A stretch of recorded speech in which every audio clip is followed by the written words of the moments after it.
Let's get sweaty.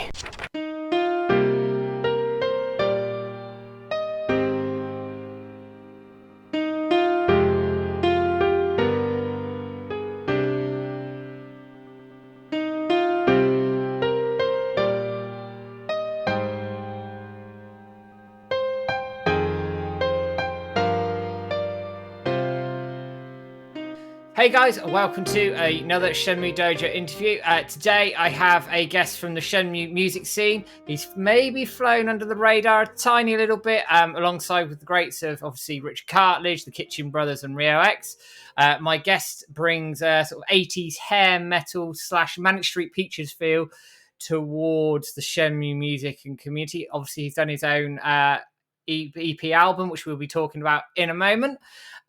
Also, alongside that, away from sort of Shenmue and all the music, he has his own band and does his own sort of solo stuff on the side as well. My guest today is Andy Hughes.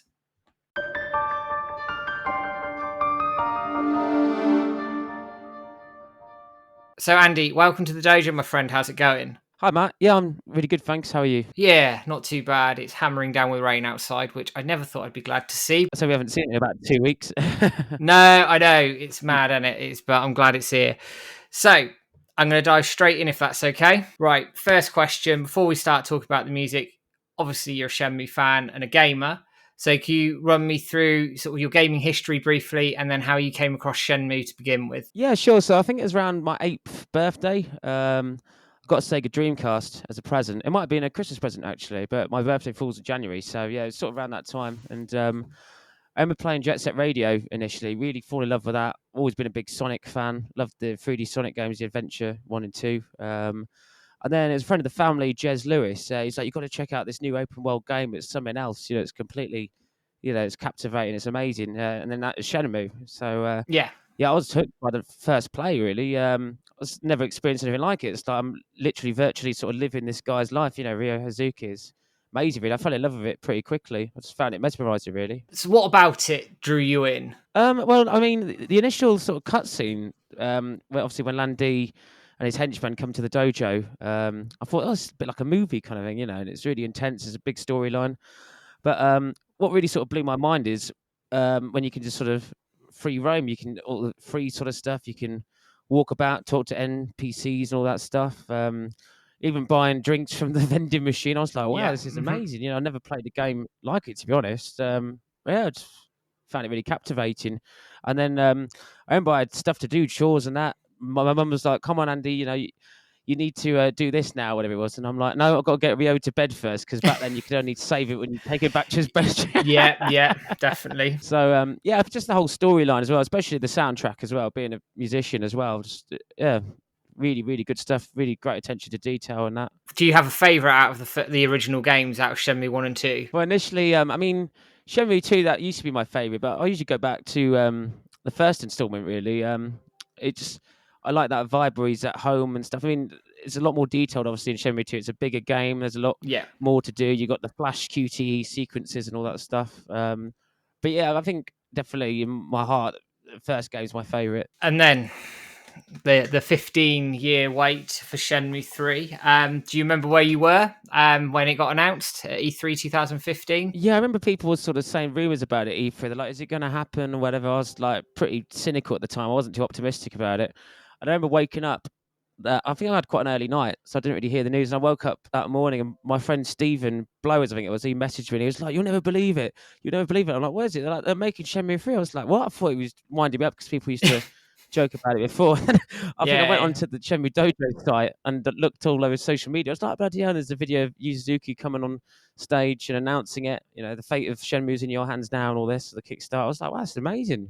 And did you back it straight away? Yeah, I think so. Yeah, I didn't have much money at the time, being a musician. No, fair. I tried to do it, yeah. But that was really good news. That Richard Cartledge, he actually come around my house when he got a copy, and because we're good friends, I think you interviewed him a while ago. Yeah, I did add him on. Yeah, he come over and we had a Shenmue 3 session, which was fun. Yeah, that was cool. Yeah, Richard's a sound bloke. What did you think of Shenmue 3? I know it's got its criticisms, but what did you think of it? I really liked some of it. I mean, it has its flaws. I think a lot of people complained about this sort of con with it about like you have to keep feeding Rio as he loses health, so that can get a bit annoying, I suppose. But if you keep up to it, it's almost like it reminded me of something like GTA or The Sims. I don't actually have GTA. There's some games you have to keep feeding the characters to keep their health up, sort of thing. But I mean, some of the story aspects are really cool. Aesthetically, like I think some of it is really beautiful when you go to Naowu, like Yeah. the opening cutscene there. It's really nice, the visuals and everything. It's great to see, obviously, Ren again and stuff. Is that all right? But it's like spoilers in there, isn't there? Mentioning Yeah, this stuff. yeah. If you're listening to this, you must have played them by now, surely.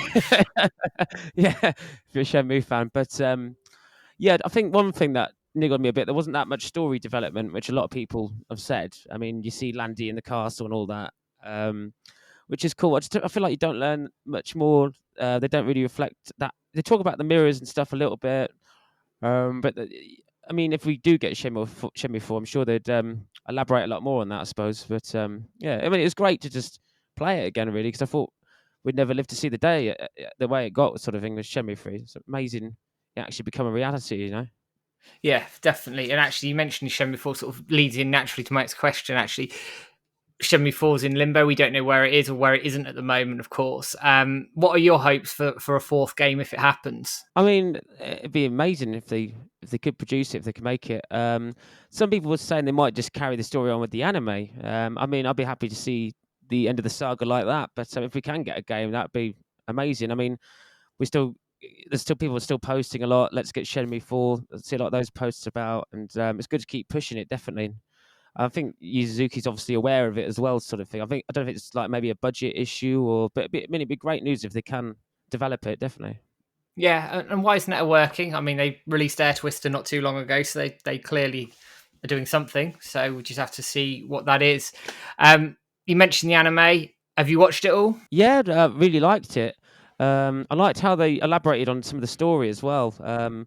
Like Joy, you find out a lot more about her and her family, like the White Tide family, I think it was called, all this stuff, and how the yellow heads sort of taken over and all this stuff. Yeah, I thought it was really cool. It's quite theatrical, and how you find out about these other sort of characters and their background. I thought that was really cool, and I liked the new soundtrack as well. I thought it was very fitting. Yeah, it's well put together, well composed, and that. Yeah, I really liked it. It's a good watch.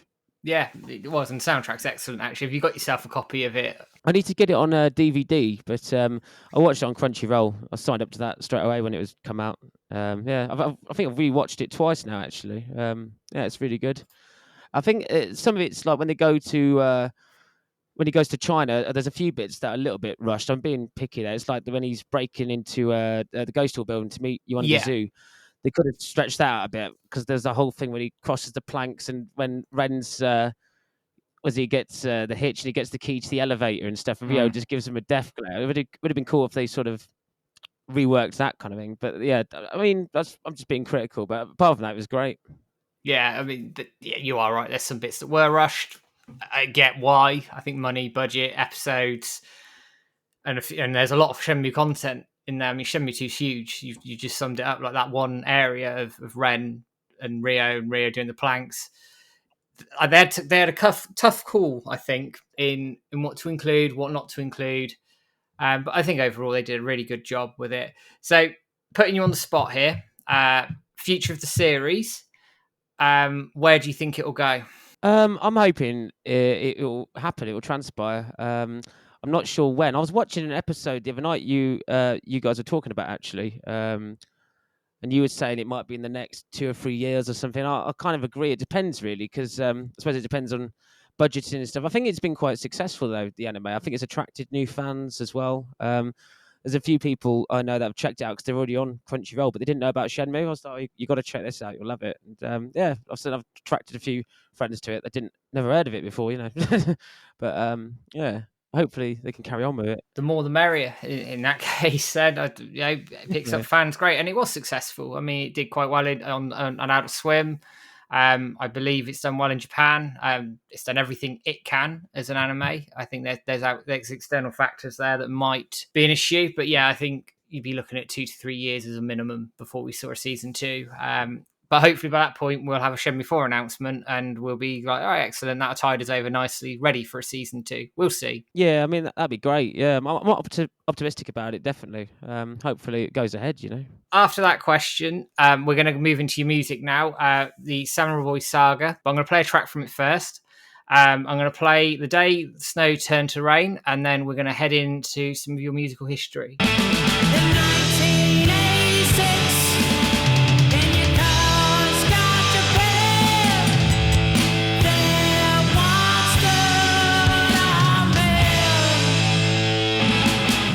He was a master of jiu-jitsu, though he always knew that beyond that way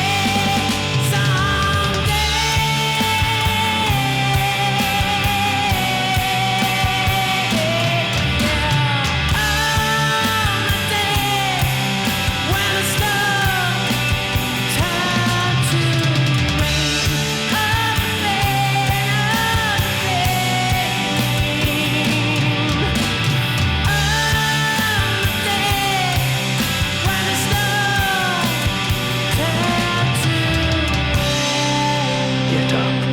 I'll allow you to die like a warrior.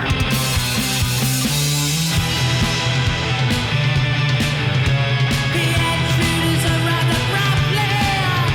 They came from a foreign country. The battle commenced to use that as defense.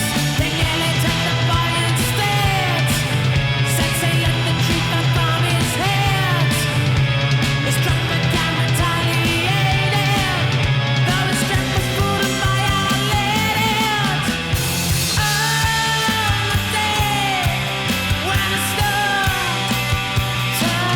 rain,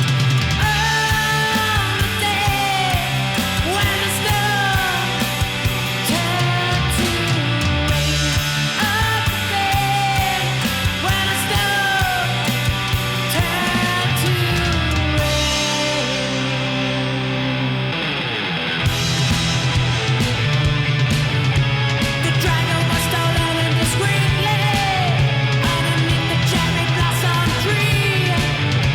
It saw the men who ran our lips, just a killer in the face. They are dressed in black. You better watch your back. Now they're on their way.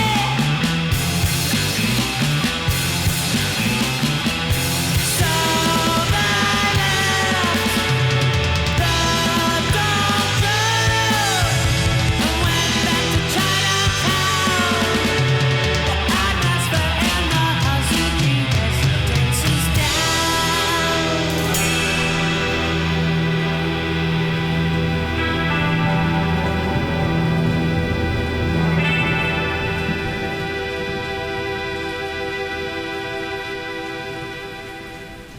Right, that was The Day the Snow Turned to Rain. So Andy, let's dive into the music a little bit here. Obviously, you're a musician. You do your own solo projects. I've seen you in bands and bits and pieces as well. But take me back, all the way back to your musical history. When did you start playing music? When did you start listening to music? And what sort of inspired what you play and what you listen to? Yeah, so I sort of grew up with a musical family, really. My dad's a musician as well. My uncle Vic as well. I was always sort of surrounded by guitars and vinyl records growing up. And I remember my sister was never that interested. I mean, she's a bit of a listener, but I was always infatuated with that. That was like my main interest after a while. Just seeing the records about it, I'd always be grabbing the guitar, trying to have a go on it. It wasn't until I was about 10 years old I got my first guitar. Started learning that.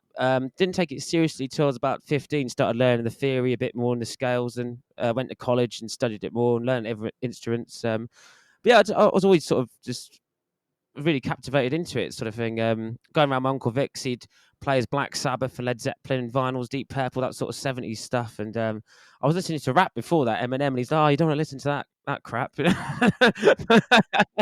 He's like, check this out. But I still like rap as well, but it got me really interested. I was infatuated with guitars and stuff like that sort of genre, prog rock and concept albums as well, like Pink Floyd. That's what inspired the Samurai Boy Saga as well. But yeah, I mean, since I was about 15, I've just been sort of gigging with different bands and projects. It's a bit of an obsession, really, but a way of life for me. I love doing music. They see the end product, don't they? They don't see the stuff that goes behind the scenes, all the hours of practicing, all the hours of recording, all the of writing, all that sort of stuff. So they just see the end product. So I can see exactly where you're coming from. That it is a way of life. Happily retired now, I must say, although my bass is still glaring at me from time to time. So Shenmue music, you touched on this already a little bit in obviously the soundtrack for the games is excellent, the soundtrack for the anime is excellent. When did you start sort of messing around with the idea or looking into the idea of merging Shenmue music with your own sort of influences? Yeah, I mean, it was an ambition I had for years, really. I remember when I was a teenager, I come up with this sort of idea, Shenmue the musical. I thought, oh, this is a bit cheesy, though. Like, I remember, yeah, I think it lasted a couple of composition ideas, and then I thought, nah, this is just terrible. But I had like the idea of it, like, Fukusan gets to sing a bit, Ini-san gets a song and all that, and they all like, it's like a big theatre play kind of thing. I thought, oh, this is a bit cheesy, really. So that fell on deaf ears, went down like a lead balloon. But I still had this ambition about doing a concept sort of album. I say I love Pink Floyd, Rush, those sort of prog rock bands, and I thought it's a great storyline as well to write music about. I did a song called well, I mean, there is a Shenmue track called Memories of Distant Days, but I wrote something called Memories of Distant Days when I was 16, and that's about Ryo losing Iwao and how he's like grieving, and he's on his, he's on his quest for revenge and all this stuff. So I sort of went on from that when I was about, when I did Samurai Saga, it was about 2017, I think I started working on it. Could be wrong, might have been 2016. Yeah. But yeah, I just remember one night I felt sort of like a brainstorm, and I was like, I really need to do this album. I started writing out the lyrics first, and it kind of wrote itself because I think I've completed Shenmue about 21 times, 22 times now. So I remember quite a few of the scenes that, I mean, I watched stuff as well, the videos, just to Of course. sort of, check the cutscenes again, see what happens. But yeah, I had a load of fun with it, and I thought it'd just be a good idea, write a concept album about it. Yeah, and it received some good reception at the time. People seemed to really like it. Corey Marshall said some good words about it. Yeah, I think it was a really fun project to do. So talk me a little bit through the whole process itself, from the initial idea to composition to experimenting with different sounds, different rhythms, etc. Sort of talk me through all of that side of things. Yeah, so I was saying it started with the lyrics. I remember just staying up late one night, really inspired, just writing a lot of lyrics. And then I did the music afterwards. I'd usually start on the guitar parts. I'd Yeah. start with a riff and then sort of sing over it and find a melody that works with it, sort of thing. And I was saying I wanted to go for that sort of progressive rock vibe. So I sort of experimented a lot more with irregular sort of time signatures. Because a lot of other stuff I wrote prior to that was more kind of 4/4 based and that. But Mhm. yeah, so I used some different chord patterns. I used a lot more keyboards as well because I wanted it to sound a bit oriental on some of the tracks. So I used some sort of Japanese, Chinese sounding instruments. Yeah, obviously did some. There's some drumming parts as well. It almost sounds a bit military. Like there's a track, My Destiny, and that's when Rio's like decided he's got to go out there and find Landy kind of thing, and he's on this quest. And I almost wanted this kind of marching sound with the drums there, so I sort of wanted to use that for dramatic effect. But yeah, the keyboards was a big thing really, because I didn't really play keyboards much on my other solo stuff. But I thought it worked really well, sounding the different Oriental instruments and all that. Sort of fits the theme a bit better. So just because making sure I'm getting this right in my own head. So excuse me on this one. So you played all the instruments yourself, recorded it all yourself. Is that right? Yes, and then my friend James Pepper did the mixing and mastering, but I'd sent him all the stems and everything, the isolated tracks, and then he polished it already. And yeah, but apart from that, it was all made. Yeah, the instruments, vocals, and that. Nice. I mean, fair play, because I know how hard it is to record an EP, let alone an album, let alone do it on your own. So you have my respect for doing that. How long do you reckon it took you in hours, if you had to put a sort of a guess on it? I don't know. I don't really did a rough estimate on it. I mean, I didn't have much of a social life at that point. I think it took about a few months, really, but I'm trying to think what it would have been in hours. But I remember the project took a few months, but I was literally in here every day in my home studio just working on it. Yeah, I was with real passion, it was a proper project. So I remember working hard at it. Yeah, it was about 3 months, I think it took to turn around. I don't know how approximately what it'd be in hours though. Yeah, it was quite a few years ago, so it's jogging my memory a bit. That's all right. My memory's shocking now. It's got worse with age, I think, as we all got older. My memory's gone. But I mean, 3 months. That's a good turnaround. Actually, recording all that yourself and putting it all together yourself, and obviously getting it mastered by a friend. Now, I'm interested. Now, I'm being nosy because I used to play in bands. I've recorded and done stuff as well. You got your own home studio. So, what sort of role did that play in getting the project together, like with the equipment you've got and X, Y, and Z, putting it together? Did that really help you to knuckle into that project, to sort of give you that space to almost do it at your own pace, not under a huge amount of pressure, and just really sort of dive into that album and really get in, like, sort of stuck into it and involved with it? Oh, absolutely, definitely, Matt. I mean, because I'd have to sort of race around the clock. There wasn't really a deadline. I mean, when I announced the release date, I think announced the release date after it was like when the mixed and mastering was being done. So, and I was saying my friend James gave me a sort of a deadline for that, so it's fine. I mean, I could just sort of get out of bed and then go into the studio, like start tracking some guitars, whatever instrument I was doing at the time. But yeah, I found it less stressful that way because I've worked in other studios when you're sort of paying for it, and yeah, I was saying you're working around the clock and it's you're under pressure a bit, aren't you? Because Yeah, you are. it's you've got a certain time frame to get it done. But yeah, I mean it's quite relaxed. Yeah, I went for sort of a vintage production as well. Like so I did like the Led Zeppelin sort of miking technique on the drums, so just 4 microphones and that. But yeah, I've got a nice simple setup here, but I sort of wanted that vintage sort of 70s production really. Yeah, I was quite happy with the way it come out. I'm saying James is a great sound engineer anyway, so he really polished it.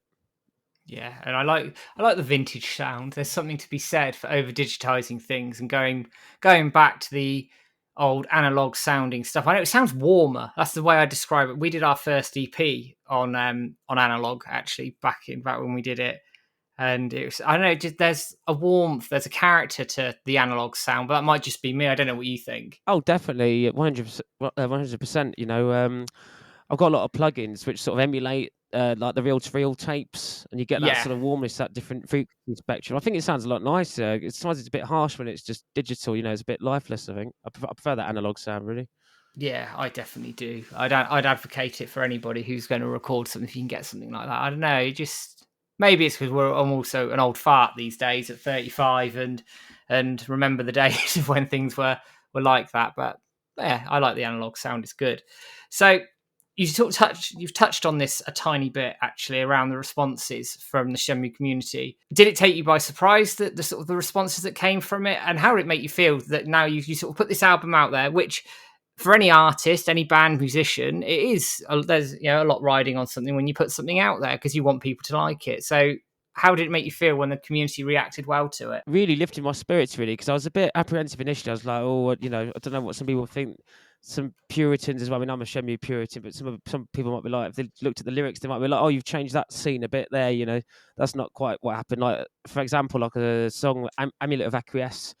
It kind of focuses on the potential romance of Ryo and Nozomi, but Yeah, I kind of made it in that context. Like, if Ryo really, it's like Ryo's singing about and how they could have been together, but he was too strung up on revenge and she's going to Canada. But it's kind of like in Nozomi's words as well, like the chorus, there's a line, stay with me for a while, which is obviously to quote what she says yeah. in that cutscene. But yeah, I mean, there's some bits I sort of elaborated on. With the reactions from the community as well, did that, like with Corey obviously coming back and saying he really enjoyed it, I think, did that inspire you to sort of look into making further Shenmue music? Is there any more on the cards? I've thought about it. People have asked me if I was going to write another album, like do a sequel, and write music about Shenmue 2. I'd like to. It'd be a bigger project, though. Be hard to digest down. I mean, I did this, I think it was 12 or 13 tracks on this Yeah, album. I think it'd have to be a double album if I did one for Shenmue 2. There's so much you need to cover, isn't there, in the storyline and stuff. I mean, it's doable. I'm quite busy with other projects at the minute. But it's something I might look into in the future. And I was saying it had a really good reception at the time. I even tried to get it over to Yu Suzuki. I don't know if he listened to it. Probably. It was cool to hear feedback from him, see what he thinks. I don't know if he likes rock music or not. well, he does. He likes his 80s stuff. I mean, if you listen to the music in Air Twister, it's very much Queen. It's the band Valencia sounds very much like Queen, and I know he's a Van Halen fan as well. So Oh, I think really? That's cool. Yeah. he's into his 80s stuff. Quite likes it from what I've heard and seen and read in the press. So you've sort of touched on this a tiny bit anyway. Other projects. What are you working on sort of away from the Shenmue music? Yeah, so I'm in a prog rock band called Mobius. We did our first gig at Cambridge Rock Festival recently, which went down really well. We're like a 7-piece. Oh, yeah. It's been going well. We released our first album, Make the Promise, last year. It sort of started out as a lockdown project. So we all got our own home studios, so we did it remotely. But then we got a record deal with indie Welsh label called White Knight Records. We're getting quite a bit of airplay in Germany now, and we've had some good reviews and stuff. We're planning some more shows. I think we're doing our first gig in London on the 30th of October at the Fiddler's Elbow in Camden, London. So Bloody hell, cool. I know that place. I played there a long time ago. Oh, yeah. Bloody hell, yeah, cool. That's a good place to play. Good fun. Yeah, I'm looking forward to that. I'm also in a band called Tribal Misfits. We do some original stuff, but we often go out now as sort of a covers band. We make a few quid doing it as well. Yeah, we do a bit of classic rock, modern rock. We even throw a bit of funk in sometimes, you know. I mean, if Chili Peppers counts, stuff like that, we just cover them. Yeah, Chili Peppers counts. We've been doing a lot of gigs this month, and I go out as a soloist as well. I do acoustic solo gigs, and I do a bit of dep work as well. If somebody needs a drummer or guitarist or bass player, whatever, for a gig, sometimes I'll get a shout and I'll step in if I'm free. And pretty much it, really. I'm interested actually around this lockdown project. It started out as a lockdown project. How difficult was that to sort of coordinate all of you guys together to make that album? It was a bit daunting at first because Tim, our leader, Tim Newcomb, the band leader, he sent me the initial idea he had for a track, and it was about 20 minutes long. And bloody hell. Yeah. Definitely a quintessential prog rock or something. He sent it to me. I was like, God, how am I going to do this? And I sort of broke it down in sections. So I treated it like I was recording separate songs. So I'd spend 5 minutes on a section and then have a break, sort of refresh, go for a walk, whatever, have a cup of tea, and then come back and then do a bit more. And it was all right because he sort of sent it as the guide vocal and stuff because he's got me singing and playing guitar in it. So then he plays keyboards. We've got other person obviously in the band. But he said just sort of put your own interpretation on it, do your own spin. You know, you don't have to sing it exactly like I did on the recording. So we'd put our own flair of it. I'd write guitar riffs over it. And some of the songs were quite challenging, but some of them are okay. Just sort of depended on the song at the time and also how you felt at the time, whether there was if you got into the flow, it might have been easier, those sorts of things. Yeah, absolutely, definitely. It was strange because like a couple of the guys in the band I'd never met before either, so we were just talking sort of via social media and stuff like that through emails. But it's great we've sort of met up now and made it a reality. It's not just a virtual sort of project, and it's cool. We've got some gigs. Awesome. Right, this sort of comes into my final question. I do this to everybody. You've seen the show. You know what I'm going to ask you by now. Do you have a final message for the Shenmue community? Yeah, thank you to the community. Let's get Shenmue 4. Thank you to Yu Suzuki. Thank you to everybody else, everybody involved. The story goes on. Superb. On that message, Andy, thank you very much for taking the time out of your evening to join me today. It's been a pleasure to have you on. I know we've been talking for a little while, but I'm glad to have finally got you on the show. I'm going to lead us out now with the title track from your album, Samurai Boy. But before I do that, guys, just as a thank you to everybody who takes time to listen to the show, listen to the content, etc. And the feedback's always welcome from everybody. But guys, thank you. Take care. This is Samurai Boy, and I'll be back with another interview or podcast with James in the not too distant future. Take care, guys. Have a good one. Landy-sama, the Phoenix Mirror. Samurai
Mad Angels? Those guys are at the back of warehouse number 17. Number 17? Yeah, at the back of the warehouse. You lying?